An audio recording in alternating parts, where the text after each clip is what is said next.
George Szekely is the go-to guy for all things playful in the art classroom. I am so excited to welcome him to the Art Class Curator podcast to share his pioneering ideas with all of us. This is Cindy Ingram, and welcome to the Art Class Curator podcast, where we're taking art out of the dark with thoughtful explorations and in-depth interviews designed to ignite curiosity and delight in art classrooms everywhere. I am so excited to welcome Dr. George Szekely to the podcast. Welcome, George. Thank you very much, Cindy, and it's a pleasure to speak to you. Thank you for the opportunity. You're welcome. Well, I'm in your play-based art education Facebook group, and that's kind of where I was first introduced to you. But I know that you have done a lot more, writing books and speaking and all sorts of things. But what I wanted to start with is for you to tell us just a little bit more about you and your background experiences and what you're up to. Well, we just arrived. This is our 48th summer in Woodstock, New York, where I've had a studio and I do my painting and writing. I usually write in the morning and paint in the afternoon, a very simple routine that I've had all these years. And it's been a wonderful long trip from Kentucky. It takes us 2 days, but it really warms me up for the mountains of Woodstock and the chain. It's really beautiful to go through Western Maryland and West Virginia, of course. So we arrive and my trees are here that I've painted for all these years. I take stock of them, make sure everything went well in the winter. And I start picking up a lot of stuff from the floor, that I'll probably use for my paintings. And I paint during the summer. That's amazing. So you're the head of art education at University of Kentucky and spend your summers in New York. That sounds just like the dream. It sounds lovely. I want to do that. I'm in the Texas heat right now, and I'm like, oh, that sounds like magic. It's not even that hot yet. Yes. No, it's actually, we are at night, we're sitting right next to the portable heater. It's so cold out there. Wow, that's crazy. Okay, so what I want to start our conversation, I kind of want to start with a quote, because I was watching a video of you giving a speech at the Columbus Museum of Art. And one of the things that you said really resonated with me, and it's something that I really focus on in my teaching and my work with art teachers too. So I think it's a kind of a good place to start. So here's the quote. You said, "Art is not a lecture. Planning an art lesson is not planning for a lecture. It is planning for a magical experience. It's planning for an art room that will inspire children." So I love that art is not lecture. Why shouldn't we lecture? I feel that there's a place for every subject in the school. And if we are going to maintain our place, we have to contribute something that is unique. Mm-hmm. And the students have the lecture format, computer learning all day. And I think we can contribute something that's quite different with our hands-on and with our playful experiences. When you come into the art room, the kids are dying to make and do and build and work and invent. And then there's a big lecture. Yeah. And the teacher takes all that energy to calm things down and do the attendance. And this is not us. So I think really starting with fun, starting with something exciting, memorable, playful. There's Columbus Museum, by the way, is very funny because my daughter almost had a heart attack. She was sitting in the front row, and I reached into my pocket to start the lecture. And I said, I forgot my speech. Yeah, it was such a great opening. Ramona, did you bring my speech with you? Then I talked about art teaching not being a lecture. Yeah, it was such a funny opening. I loved it. And then you were like this asking the sound guy or the AV guy, you're like, do you have my slides? And I bet both the AV guy and your daughter were like, what? I didn't know I was supposed to do something. That was so funny. I've done that before I did a presentation one time called How PowerPoint is Ruining Teaching. And I do use a lot of PowerPoint because, you have to show the art somehow. And I started the presentation and I wrote my entire script of my intro and I put it on the slide all in text and I just started reading from it. And they were about how PowerPoint, and then it was a good opener. Yeah. I love those, kind of get them hooked right away. Okay, so you love play-based art education and you want to create this sort of magical experience for a student. What does that look like? That's a very good way to put it. What does it look like? What does your lesson look like? What does it smell and feel like? What exciting thing is going to happen? What are the surprises? Yeah. What are you going to pull out of your pocket? What magic are you going to do? What funny thing are you going to say? So it's all of that. And the art room is your canvas. And every part of the art room, it's the largest canvas, of course, is the floor, ceiling, walls. But there are other canvases under the desk, top of a chair. There are many smaller canvases. And all that can be part of your arrangements to create a magical scene. And you can take the kids anywhere. You can imaginally take the ceiling off the classroom and go underneath the floor of the room and to see the ocean and the bottom of the sea. So, through the envisioning, playing with furniture, playing with all kinds of objects, parading to begin the class, all these things can take you anywhere. So it's more than the Magic School Bus. I was about to say, this sounds an awful lot like Magic School Bus. but I actually had one, a Magic School Bus in I was Budapest, Hungary. And for the summers, we went to the largest lake in Central Europe. It's called the Balaton. And of course, under communism, you were not allowed to own a home, not own a second home. God, that forbid. So my father found an old bus. It was not a school bus, an actual bus. And he bought it. And we parked it. It was placed on the side of the lake. And every summer we went back. That was our summer house, the bus. Wow. And my playground. Well, yeah, that's taking a hard situation and turning it into an experience. So many friends, playing in the bus. Well, I've noticed that, kids are losing the ability to play almost. I have a third grader. Well, she's about to be a fourth grader. And her friends, they play and they pretend and they're all, doing all these things. But then you see other kids that age and they don't know what to do. So I love that you're keeping that alive in the art room and the academics is sort of beating these kids down, and we need to allow them that time to be free and play and use their imagination. Yeah. So I love that. So, well, how does it work in terms of like a lesson? If you have something you want to teach, do you start from that space or do you start from just we're going to see what happens type of space? There's so many things we could take up the hour with that. I know. It's basically, I would say the children need to be as well prepared as the art teacher coming into the room. Mm-hmm. And they need to be inspired to shop after class, to look around, to collect things, to hide things in their lunch boxes, to come in with little dribbles of ideas and notes and pictures that they made, plans, and be ready, actually not waiting for what's on the board, what we're going to do today, asking the teacher or looking for an answer from the board, but really coming into class ready to share, and they're being the stars of the art class. Mm. So the show and tell must never, I always say, show and tell must never die. But the idea of sharing their thoughts, their observations, their ideas, their objects, their finds. Sometimes they take home shopping bags to fill. Sometimes they take home just a small plastic baggie to fill. Mm-hmm. But they're always coming in with things, objects, and ideas and finds and stories of how they found it, where they found it. And we always call it treasure. It's never junk, it's always called treasure. So they come in already very much primed to, very much interested in starting what they're going to do.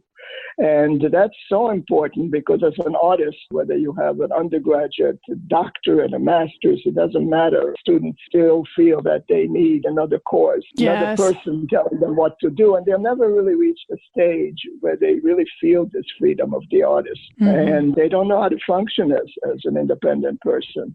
And that's essential that we can teach. That's something really we can uniquely bring to the school, this sense of independence and planning for yourself and making and those plans come true. And so we provide a space, and there are lots of things, additional things to shop that I bring in constantly because I'm looking the same way. Mm-hmm. So the whole art room is, I call it the Piac in Hungarian, which means that big outdoor marketplace that I used to love. And they love the Piac, and they learn the word. They learn a little Hungarian also. How do you spell that? Piac. Okay, I love that. So they walk around with their little shopping carts or little shopping bags. They love making shopping carts. So just boxes. From boxes, of course, we make the world. So they have additional things to add to what they brought in, and that enriches the possibilities. But that's a very basic start where they come in with ideas and they have a platform. They know that they can share the ideas, not only with the teacher who will welcome it and not say, well, that's silly, that's not the lesson today, that's not in my plan, but they can share it with others in the class. And so then they get started. They take these things that you've provided and that they bring and provide for themselves, and then they create a work of art from those things, or do they create a play scenario from those things, or either one? Well, do you know what I mean? We do lots of different things. We auction off objects. We have lots of different kinds of plays that they invent, or sometimes I challenge them, of what these objects can be turned into. So we manipulate, we play, we explore the objects that they brought in. And of course, we have the informal shopping walk where they also collect. But throughout the period, they know that those corners of the art room where there are interesting trunks and suitcases and Amelia Earhart makeup tote. And I always collect these interesting containers that the treasure chests, but they are also American treasures that they can open and find surprises in, including the trash can. I'm not averse to planting things in the trash can, so they know that's always an option and something that they'll find treasures in. I love this idea because I used to work in museums, and one of the museums I worked at was a history museum, and so it wasn't art focused, but we did a lot of object-based learning type of activities, and we would, throw a bunch of objects on the table, and we'd ask the students, like, well, what do you make of these things? How do you figure out what they're for if you don't know what they're for? Kind of like not Lion King, Little Mermaid, when she's trying to figure out what a thing is for. And I love that they can just they're looking at the world in a different way through objects. Yes. Okay, so I have to admit, I'm kind of a control freak as a person and as a teacher. And the idea of doing something like this in my classroom kind of scares me to death a little bit, because you lose control. The teacher loses control. So how do you, one, not go crazy, but I think that's something you're going to have to deal with.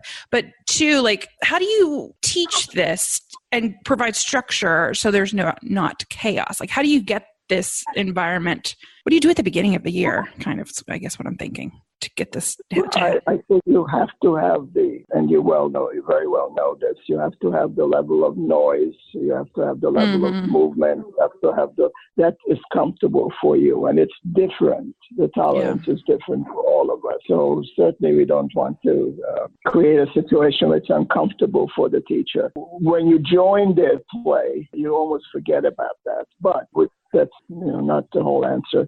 I don't think there is an answer, but I think everything comes through you. It's a very personal, art teaching is so personal. And when they see that you bring in your favorite toys and they're bringing in their favorite teddy bears and it's all welcome, and very important to sit on the floor and not work on tables. Tables are school. So we sit on the floor, we sit under the tables. It's a shopping center or a tunnel or hiding place or playhouse. But otherwise, it's being part of that in a joyful way. The other thing is that when first of all, of course, chaos, we know. I'm looking around now in my summer studio, and boy, is there chaos here.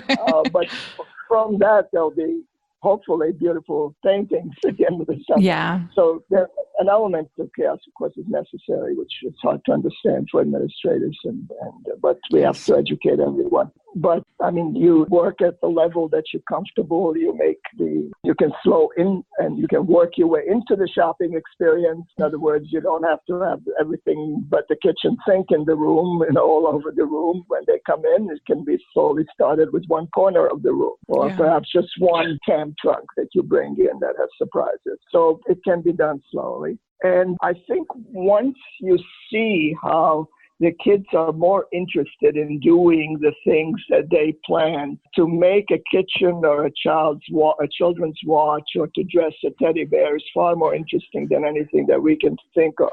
So once you see that they are so thoroughly involved, This idea of noise, chaos, unruly behavior is far less than in the normal classroom where we're trying so hard to keep the kids down and to obey our rules, to follow our lesson plans, which they basically are not, I'm sorry to say, but they're not that interested in. Certainly not as much as the ones that they dream up of. If it's a space adventure that you're dreaming of, or, another version of Star Wars that you're designing, you're into that 100%, don't disturb me. Yeah. And there is surprising quiet and natural order, which is tied to the interest, a true interest in the artwork, which is very different than living. You cannot live on lesson plans alone. It really doesn't teach you. It doesn't have a happy ending. So when they see this incredible possibility of finally, we left the other classes, finally somebody's interested in what we're thinking and what we want to do, they don't hesitate to start doing it. Now, it just won't happen, but you have to see it for yourself. You have to experience it for yourself. Yeah. And then you calm down. Yeah. Well, if for those of you listening, there are some videos that George has on his website that show him kind of interacting with objects and doing things. There's like a swimming pool on the stage and a hula hoop and different things. And he's kind of going through and he has a bag of trash and, it's like there's all these different things that he's doing as he's showing. So I recommend you doing that. Do you have any videos, and maybe I didn't see them, of you teaching kids in this way or like interacting with students? Let me just put in one humorous note. The next speaker at the Columbus Museum, where they initiated this idea of a place of play-based art education, I mean, not initiated, but they actually put it into effect. Cindy, who's the curator, was one of my students. The next speaker was the Commissioner of Education, the U.S. Commissioner. I forgot his name under our last president, under President Obama. And he's dressed in a suit and he's in the front, and I'm talking about all these things. I was the warm-up speaker for the commissioner. He gets on stage and there's all this stuff all spread around. That's great. I'm sorry, what did we say it again? I was wondering if there were any videos of you with kids teaching, or like, online. Well, okay. When I stopped teaching in elementary school and middle school, I only taught middle school a year, but I taught mostly elementary. I vowed that I will not have the college professors come into the public school like they came into my PS 157 in Brooklyn. And there was such a disconnect. They lived in a different world. And, their comments were so off base. I hate to say this, but so I said, when I teach in college, I would make sure that the courses are taught in the public schools and they're not taught at the university, because that never makes sense to me. So I started with what's called the Adoptive School Project, and every year we adopt one elementary school, one semester, and then the next semester, one middle school. So I'm in the public schools with the kids, with my students, and we do a great deal of the rehearsing in the cafeteria, in the hallways, wherever we can find space in the school. And there we take not only videos, but the students who are teaching the children, my students who are teaching the children, they have scrapbooks full of photographs and videos. Yeah, so there's lots of material of that nature. I love that, because I have a master's in art education, and my entire degree was spent at a conference room table with about 10 other people, and all we did was debate things. And everybody was voicing their opinions about the different things. And I just feel like at the end of it, I'm like, I just debated for the last year, and I don't have any practical, real life experience right now. So I love that you're going out into this environment and playing yourselves, playing with the education process. That's really exciting. I am on the floor. My students are on the floor. The children are on the floor. And once we're all on the floor, it's a different relationship. Yes. You're creating an incredibly different relationship right away. You're a trusted person. You're a fellow player. You're, all these wonderful things once they see you on the floor with them. Yeah, I would not teach any other way. I don't. It's good perhaps for a debate team to coach a debate team, but Most college teachers, frankly, are afraid to go into the public schools. Most college teachers are fearful of going into the public schools because many of the things that they don't hold up what they're teaching. And also, many of them don't like children. I'm sorry to say, but I'm 71 now. I can say it. Say whatever you want now. They just don't like children. And in my area, I tried for all the years I've been teaching now. This is going to be my 50th year of teaching. I tried all these years to get my college colleagues, the staff in higher education, to go into the schools and do the adoptive school work. And no, no takers. That is just, I totally see it. I know exactly what you're talking about. And thinking about most college professors are academics, and they are writing and they're doing research, and they're teaching older, they're teaching college students, but they're not, don't have an active hand in what's going on actually in the classroom other than supervising student teachers, I guess. But wow. Yeah. I love that situation is not enough. And certainly when the students are teaching somebody else's lessons and being really responsive to another teacher and then just coming in on top of that. It's a very difficult situation, student teaching for a college professor. So that's too late. And I like to get them in to work with children right away. The first week, the first day we go to the schools and we stay in the schools, because many teachers, and I respect that, don't want to teach art, and they don't have to invest thousands and thousands of dollars and years of their life to and find out at the end, student teaching, that they don't want to teach art. That's not fair. Yeah, that's a really good point. Yeah, I love that. Well, I think the more time you spend with kids, the more you learn how to be a teacher. I think you can't teach someone how to be a teacher. You can, and you can give them strategies, but in the end, until they're with the kids and interacting with the kids, you don't really know what you're doing until you're there. So I love that. The children are the parents are the first art teachers, and then come of course the art teachers. The children in the class teach everything. But my whole world changed when I had children. It was so glaring, the difference between their playing house and dressing Barbies and playing with the bananas and making phone calls on them and playing under the bed, and my son set up the baseball stadiums under the bed with his G.I. Joe soldiers, and then my daughter's playing Bank One, and then I go to school, you're learning the principles of design, which, it is the most ridiculous. When you look at a school curriculum, it's so ridiculous. Yeah. It has nothing to do with children or artists. So it became so clear, my daughter would never play with me, Dad. I said, Anna, or whichever, Lona. I said, okay. They love to make me feel guilty. So never do I look like somebody who plays with me. So I go into their room, and of course they don't have to tell me. I take a seat on the floor.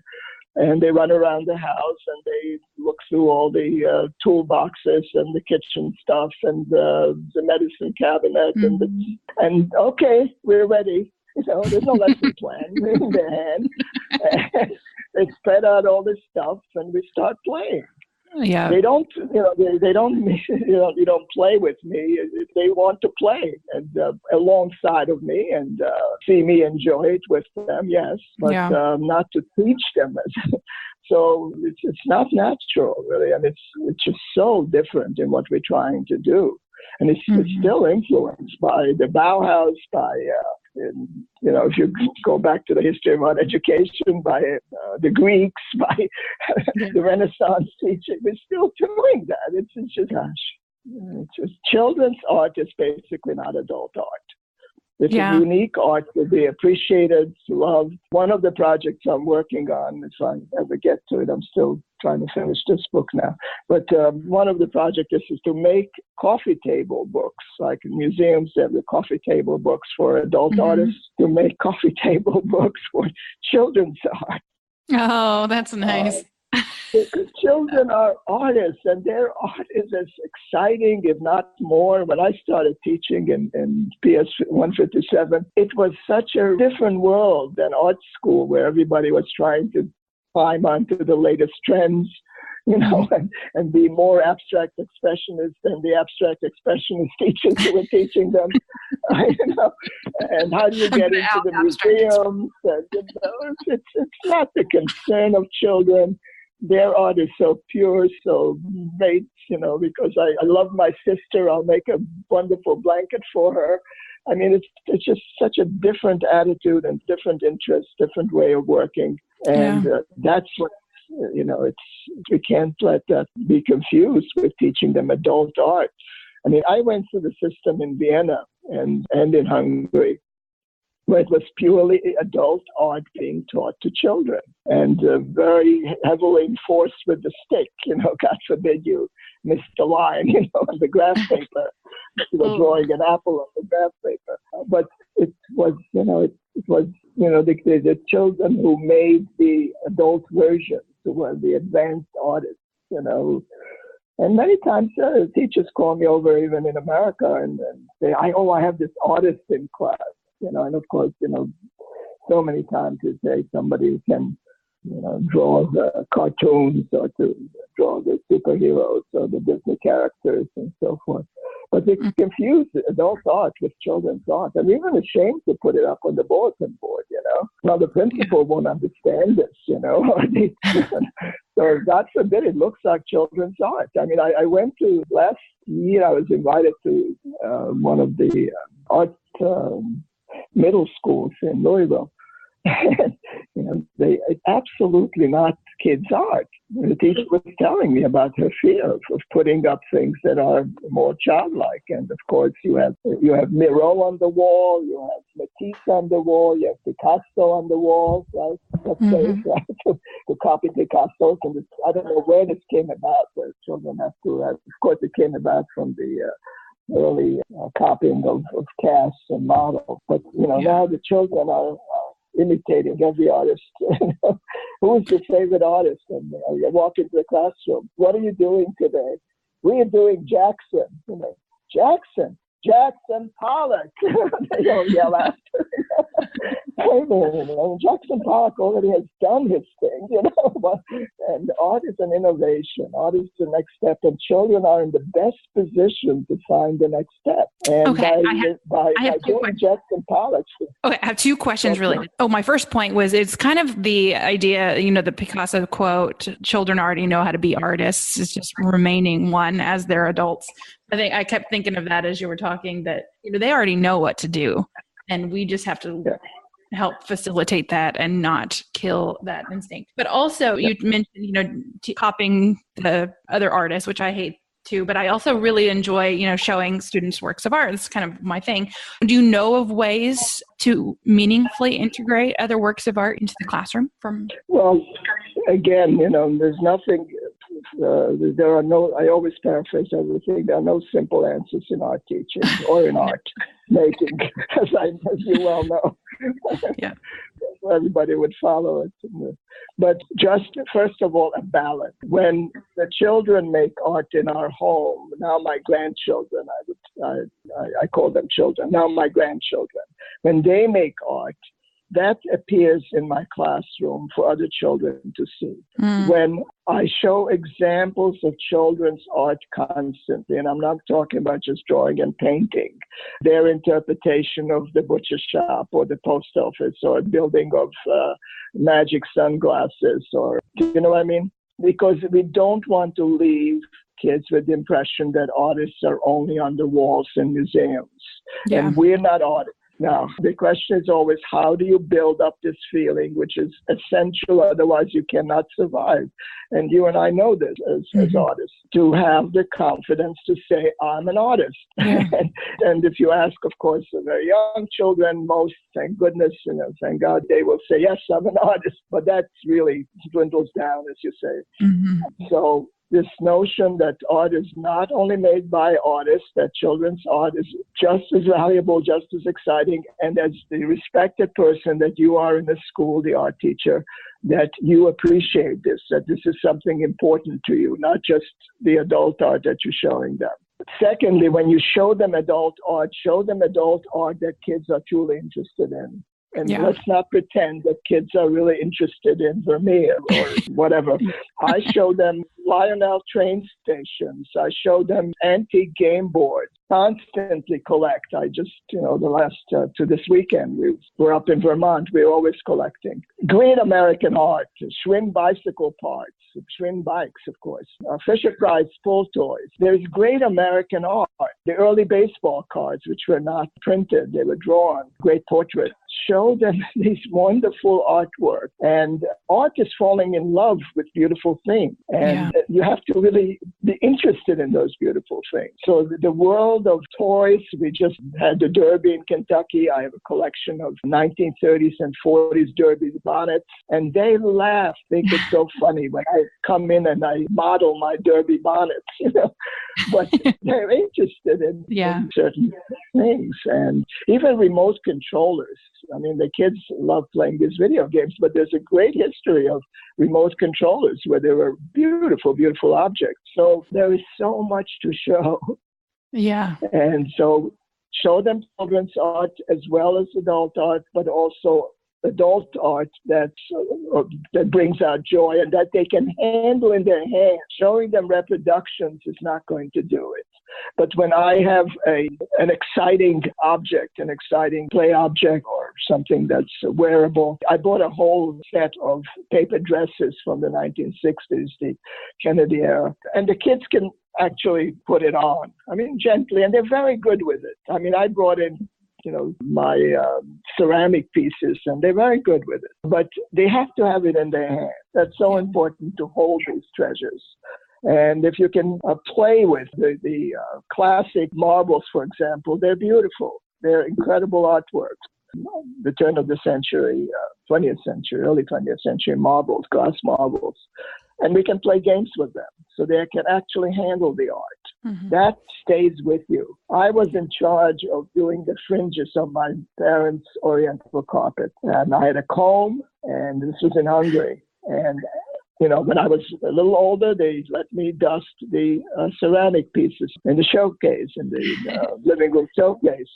But I became a curator. I started with a respect and interest for other kinds of art. But before they start collecting porcelain or Picassos, they need to love beautiful objects of all sorts. Yeah, I love that. Well, and it just teaches them delight in the world and a sense of being an explorer in the world and being curious and having wonder. And those are amazing traits to have as an adult, to walk through life with an eye for the beautiful and with the eye for the curious and the wonderful. So yes. I love that. And it goes back really to how we started in terms of always trying to figure out what other subjects do, how they do it, the interaction and the life of another class in school, and how art classes need to be very different. Yeah. This idea of educating, go down to the third grade. And I remember one of the teachers in my school who I taught with, we had two art teachers, 157, and told my colleague to go down to the third grade teacher and see how it's done. No. So what's the uniqueness of art? Otherwise, we can't stay in business. That's why my latest work is creating centers for innovation, that art is about innovation. Because that, and been giving away these free banners that you put right above your art room door. And it says the art room, 2 dots, Center for Innovation. Everybody walks by. Wow, it's not STEM or STEAM or, The art room is the original center of innovation, and it is. I love that. So I will put a link if you have that. I'll put a link in the show notes to that resource. And you have a lot of different posters and banners and things I've noticed on your website too. Not that kids look at them that much, but it could be a good reminder for yourself to have them. I love that. please look at it, and you can copy it for free, or there's a link there if you want to make a 20-foot version of some of the posters, but you can copy it free. And this Center for Innovation, is now in quite a few schools in different states. And there's a respect for the art room. It's not just a robotics lab where they buy $10,000 robots, and the kids put it together according to instructions, which is not the way for innovation to occur. And I spoke at the Principals Convention when I was involved with the NAA, and it's amazing. I mean, STEM took over everything, all the exhibits, and they were sponsoring and selling kits, parachute kits, which kids used to make out of Kleenex, and a few parts, and $25. But the school system will buy it, right? Well, yeah, because you need to provide those things often for kids. They can figure it out. Like just today, I went into the restroom. Like I saw the shower in my house, and one of the bottles of conditioner in my daughter's shower, they had wrapped it in paper, and it had a label, and it said like, I forgot what it said. It was like unicorn shampoo or something. And they had turned it, and I was just like, I just looked down. And I'm like, my shampoo or my conditioner is now unicorn something. It's all wrapped up and decorated. And I'm like, they just did that. They don't need you to buy them a special unicorn shampoo. They make their own. They figure it out, and they, give them a box. There's still, there's a wonderful, wonderful history, and I've been collecting for quite a while the old shampoo bottles, and they're not expensive. And that's what I'm trying to say to our teachers is when I talk about showing collections and beautiful things and art objects, designed objects, the collections. I mean, my shampoo bottle collection, probably have 40 pieces. I don't think that I spend more than $3, $4, $5 for each, and many of them for Goodwill and yard sales. So you can have this history of playhouses, a history of paper dolls, and it's not the most expensive collection. And if you can get that into children's hands, and to get the bottle that you just mentioned, that's a child's artwork. Show your children that innovation in the school that they will not forget. They may forget some of them old masters, but they will not forget what the teacher showed us, her daughter's shampoo bottle. That's going to stay with them.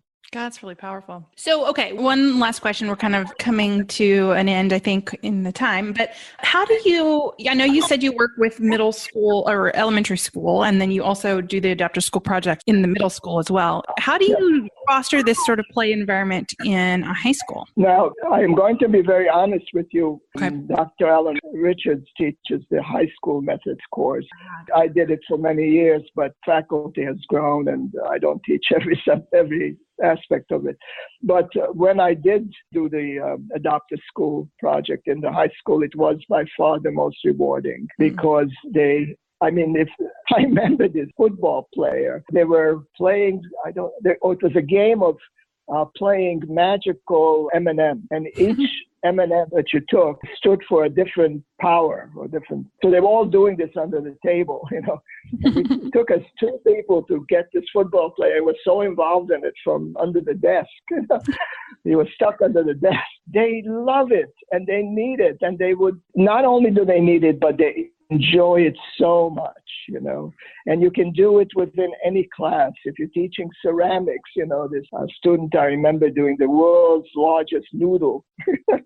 They were doing, the teacher would move all the tables so she could make this huge noodle and out of clay. And, the students figured out amazing things to make. It's like a huge rope for that they made. But they need it. It'll change ceramics instead of, everything is coil, this little coil pinch pots or, tiny little coil pieces, What they made from that one string of clay, huge string of clay, was so innovative, so exciting, and the process that they used. So no problem in high school, but the main thing in high school I found is that you have to start immediately. In other words, you can't teach them, John Nagy or, or some of the, and then all of a sudden, pull out the rug from under them and say we're going to play. So you have to start. And then also the objects that you're showing, they have different interests. So I have lots of interesting things. I'm sorry that the old Claire's went bankrupt. I don't know if you remember Claire's Jewelry at the mall. It was a jewelry a chain store at the mall, and they had very interesting things that teenagers love. But there are interesting charm bracelets, for example. There's a beautiful history of charm bracelets that you can put together. And the idea of constructing jewelry, of constructing their own pocketbooks, wallets, backpacks. So their interests are different, but they still love to play. The basic plays with water play. When I remember bringing in pools to high school. They were more excited than the elementary kids, because the elementary kids still have one remaining play space, which is the bathtub. Okay, they create incredible things in the bathtub. Oh, yeah. The dad, the grandpa, bring me some stuff for the bathtub. I forgot, they already have a million things in the bathtub. But they create bridges, and with my shaving cream, these wonderful icebergs that they have to go around. And they have the bathtub at least to play with water. But the high school students, take a shower and that's it, So they are far more interested in water play. So the play pools play very well in high school, or anything that you want to mention will play very well. Setting up tents in high school, just fabric and broomsticks and chairs. They'll make the most magnificent things in high school and build and construct. I mean, they're so far away from it. Well, and I love that too, because there's, at that age, especially, when they're starting to get 8th grade and on, they're a lot more self-conscious and they're a lot more serious, and there's a lot more fear of making mistakes. And if you just couch it in the terms, we're just playing, we're just having a good time, it takes that fear of doing it wrong out of the equation, because there is no right. Yeah. You can just make something. If you feel like making a boat out of, something you find on the floor, water, just make it. You don't have to be afraid. They are looking for an opportunity to, this is high school. They want to be independent. They want to be part of inventing the future. I like to call them futurists in high school. And everything that we do, we couch in terms of the future. What would the iPhone 15 look like? And then they sell it to you. They give the little sales talk, and they collect the objects and they find things. And so if you're interested in iPhones, which they are, or cell phones, they create the future. So it's always with the idea of being these inventors and futurists. Wow. It's not a bad idea to call them inventors, call them futurists and innovators. Well, yeah, and that's just, it kind of goes along the same thing, making sure the students know that they're artists, that they're not just a student and you're the teacher, but you are all collaborators and you are all inventors and you're all artists, and I love that. Breaks down the barriers in all sorts of ways. So that's awesome. Okay, well, I think that is a good stopping place, because I feel like I could listen to you talk all day, and I kind of want to move to Kentucky and get another degree, but I'm not, just so I can hear you talk some more. But we will check out your books. You can go to what your website is, georgeszekely.org. georgeszekely.com or .org. They both. Okay. And we'll link to that in the show notes. And so people can check out your books, and there's a lot of cool stuff on his website. So I recommend you check it out. So thank you so much. And then my last question, which is what I ask everybody, and I'm really fascinated to hear your answer, because I think it might be something very unique. And that is, which artwork changed your life? To be very honest with you, the transition from teaching in college to elementary school, I taught for 8 years at City College, and then I moved to elementary school because they cut the budget of my department. That the audit of the children in 157 changed my life. There's no question in my mind. The art of the children in PS 157 in Brooklyn, that's the art that changed my life. I love that. That's the art I have around my office. I still have it in slide forms. And I printed some of them myself and have it in my office. That's the art that's around me in my studio. And you can see how in my paintings, certainly how it influenced me. Yeah, I noticed that. The kids at 157. I noticed that, you have some of your artwork on your website, and I noticed it. I think I can see that influence in there as well. So that's awesome. Okay. Well, thank you so very much for joining us on the podcast today. It was you're very welcome. Okay. Well, have a wonderful day. Thank you. It was a pleasure talking to you. Thank you so much for listening. If you like what you hear, please subscribe and give us an honest rating on iTunes. This will help other teachers find us and hear these amazing stories. Do you want even more art inspiration? Sign up for Art Class Curator's once a week email newsletter, Your Weekly Art Break. Teacher Sarah Warnock says, I truly do take a break from my busy week to check all your links and feel inspired. Everything you share is relevant, meaningful, and also super helpful. You definitely help me become a better art teacher, and I look forward to your emails each week. You can sign up at artclasscurator.com/artbreak. And as a free gift for subscribing, you'll get 6 free art interpretation worksheets to use in your classroom. Be sure to tune in next week for more inspiring art interviews. It was such a treat to talk with George Szekely. I hope you have some new ideas about how to bring more fun and creativity into your own art room. Be sure to check out the show notes at artclasscurator.com/15 to learn more about George's work and everything we talked about today. Be sure to check out the show notes at artclasscurator.com/15 to learn more about George's work and everything we talked about today. Next week, we're talking with Don Massey of Shine Bright Zamorano. I know you'll be inspired by his passion for including contemporary artists in his lessons. I know you'll be inspired by his passion for including contemporary artists in his lessons, as well as his work creating murals for his school and community. Keep listening to hear a preview of my interview with Don.